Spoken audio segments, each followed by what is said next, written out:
Ten things to know for today. Your daily look at late breaking news, upcoming events, and the stories that will be talked about today.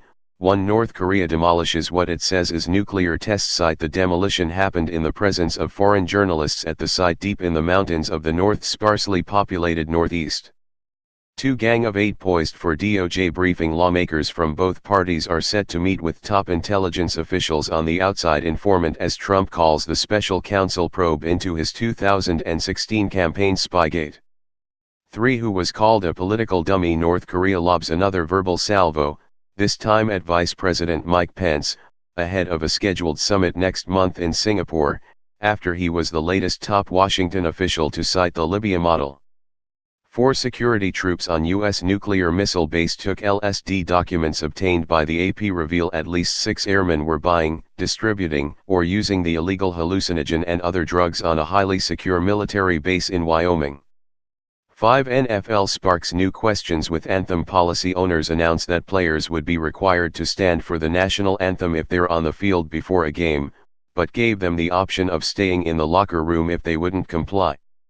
6. China, Japan protest U.S. probe into need for auto tariffs. Both countries condemn Trump for invoking a 1962 provision that authorizes a U.S. president to restrict imports and impose unlimited tariffs on national security grounds.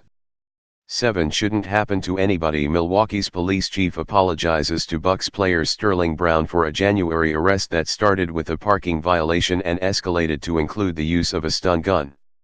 8. Who is blamed for Flight 17 destruction? Investigators say that video analysis of images establishes that the Buk missile that brought down the Malaysia Airlines flight nearly 4 years ago, killing all 298 on board, came from a Russia-based military unit.